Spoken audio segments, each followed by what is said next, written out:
ان کے لب رنگی کی نچھاور تھی کہ جس نے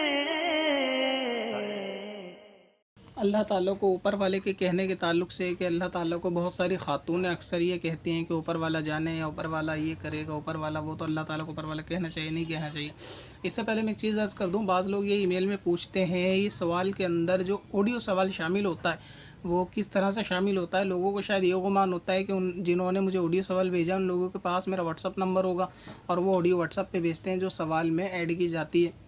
تو ایسا ہرگز نہیں ہے۔ واٹس اپ کو میں استعمال نہیں کرتا بالکل بھی، بہت شدید ضرورت ہوتی ہے تو کبھی کسی ارجنٹ کام کے لیے جس سے بات کرنی ہوتی ہے تب آن کر کے بات کر کے ہینڈ ٹو ہینڈ اس کو میں موبائل سے ڈیلیٹ ہی کر دیتا ہوں، بلکہ اپلیکیشن کو فون میں رکھتا ہی نہیں ہوں۔ تو لہٰذا وہ جو آڈیو ہوتی ہیں وہ ای میل پہ ہوتی ہیں، آپ کے فون کے اندر آڈیو ریکارڈنگ کا سسٹم ہوتا ہے، تو جن لوگوں کو لکھنے میں پریشانی ہے یا ایسے بہت سارے لوگ ہیں کہ جو لکھ نہیں پاتے تو وہ چاہتے ہیں کہ آڈیو میں بات اپنی ایکسپلین کر دیں، تو وہ موبائل فون کی آڈیو میں ریکارڈنگ جو لوگ بھیجتے ہیں تو اس کو بجایا جاتا ہے، یعنی وہ ای میل آڈیو ریکارڈنگ کے اندر فون میں کرتے ہیں اور پھر اس فائل آڈیو کو اٹیچ کر کے ای میل میں بھیجتے ہیں، تو اس طرح سے وہ آڈیو ریکارڈنگ آتی ہے۔ اللہ تبارک و تعالیٰ کو اوپر والا کہنا نہیں چاہیے۔ اگر کوئی شخص کہتا ہے یا کوئی کہتی ہے تو اس کو پیار محبت سے سمجھانا چاہیے کہ اللہ تعالیٰ کو اوپر والا نہ کہے بلکہ اللہ تبارک و تعالیٰ ہی کہے۔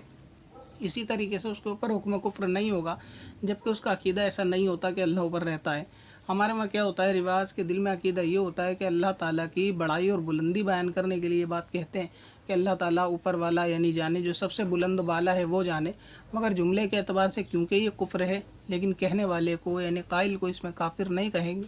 تو احتیاط یہی ہے کہ سب کو جو ہے اس بات سے پیار محبت سے سمجھا کے بچایا جائے۔